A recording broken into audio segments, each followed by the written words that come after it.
Hello, everyone. A lot of you have asked me before, hey, Sharp Amal, how do you know the stock that you're going to invest in? How am I able to determine if a company is successful? How do I know if they are going to turn profits? Okay, so the answer to this is not a straightforward answer. There's no way of us knowing if a stock is going to be moving up in the future. Otherwise, everybody will buy that stock and we're all going to be rich, right? But there are tools that will help us minimize the chances of us getting into a bad investment. There are tools that help me and you determine if that stock is going to be a good stock to invest in. And that's why we always need to do research. And I've told you that before.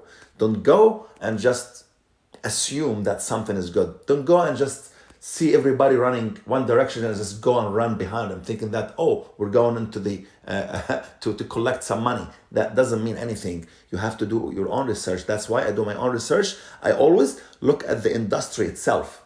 I'm not going after the stock. I'm going after the industry first. Now, once I determine that the industry is a growing industry, I go after the company. I go and zoom into that industry, and I start looking for those companies that are performing really well. And it's better to be performing above the average. So if that industry, for example, is e-commerce right now, we're going to look for companies under the e-commerce that are performing better the actual average. So if the e-commerce industry is growing at a 10% rate, I'm going to look for companies that are growing at 12%, 14, 15, right? I'm not going to be looking at anything under that. I want to be above average. So in this example, I choose the e-commerce because the e-commerce, I believe, is the next hot stock to buy. It is a growing industry. Now, why is it growing? For 8 reasons that I decided that they are the reason why it's growing. First is the convenience, and I'm gonna go through this very fast, okay? Convenience of shopping online, it's easy, it's fast, we all know that. It's cheaper because there are low operating, cost and expenses, and there's no overhead. There is overhead, but it's not as high as the overhead of the actual brick and mortar, right? Big box.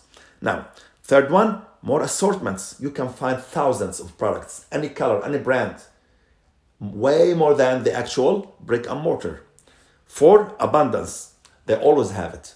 They have it. Whatever you want, they have. And if this particular e-retailer doesn't have it, you can go to the next one and you'll have it, and you don't have to move, from your seat. You can stay there. Now, if you go to a actual physical store, if they don't have it in Target, then you have to go and drive all the way to Costco or to Walmart, right?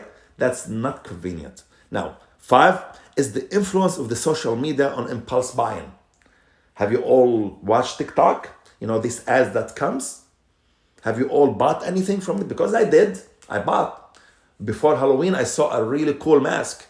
And then I was looking at TikTok, and before I know, this ad comes in. I'm like, wow, look at this cool thing. Let me buy it. Bam, $29. I don't know where it came from, but guess what? I bought it because of the influence of the social media.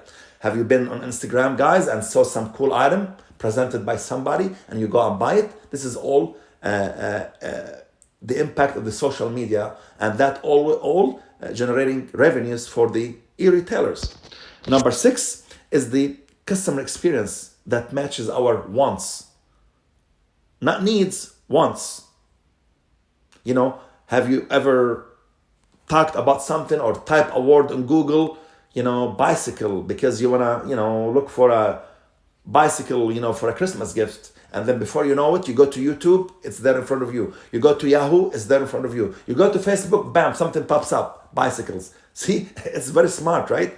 So adoption of online shopping by new customers caused by the pandemic. Excuse me for missing this here at the end of the pandemic. Now, the pandemic really, really made a lot of, drove a lot of people who never shopped online to start being online shoppers. Why? Because they had no other option but to buy online because everything was closed. So what happened is those people that bought online for the first time during the pandemic loved the convenience, loved the fact that it comes fast or it comes next to, my doorstep. Let me buy it again. So now they gained a lot of new business. So that's why it's a growing industry. And number 8 is the fact that during this time, especially in the USA, we have a lot of money in the pockets of people. People are getting help from the unemployment. They're getting money from the stimulus. There's a lot of PP loans. There's a lot of rent relief programs. There's all tons of channels or sources where people are able to have more money in their pocket than before. Yes, you would think the people lost their jobs, but trust me, there are people out there during the pandemic that were making money more than the money that they were making before the pandemic, and that's true. I mean, they didn't pay the rent, they got unemployment, and it's going to happen again. And there's a big relief coming. As soon as Biden takes the office, he's going to probably issue another relief, and God knows what's going to happen in the future, what's coming. So there's a lot of money. Okay, there's a lot of money in the pockets of people right now, and they're able to spend it, and that's why you will see a kind of a growth in the e-commerce business. These are some of the companies, guys, that I decided they will be impacted by all these factors. Amazon, we all know that. Alibaba, we all know that Alibaba has been struggling for the past 2, 3 weeks, 4 weeks, but it's coming back. eBay, Walmart, Target, Etsy. Etsy is, it's on fire. Wayfair, Overstock, these are all on fire. Carvana and TrueCar. So these are some of the stocks that I'm considering to invest in. Obviously, I'm not going to invest in all of them, but what I want you guys and me together, we're going to determine. First, we might end up finding some other stocks that operate online, and we think that they are growing stocks. So if you have any suggestions, please send them to me. In the meantime, I want us all in the comment section to start talking. I know you engage very well, and you guys, you're best. You are one of the best engaging probably followers in any YouTube channel I've ever had. I mean, it's all clean, it's all smart, we all help each other. So I want you to please start engaging with each other. Determine, tell me which stock you think is the best stock among these 10. And we will all determine, we'll brainstorm, and we'll determine if that stock is the right stock. And I'm going to start reading, and I'm going to want to, give you responses and give you my opinion. But I'm telling you, we all, if we work as one hand, we're going to probably find the best investment or the best stock. Let's go ahead and choose 2 stocks, guys. Let's determine what are the best 2 stocks that you think it's going to generate the best gains for us. Now, we all know all these stocks, most probably they're growing, but I want to choose the best 2 growing stocks.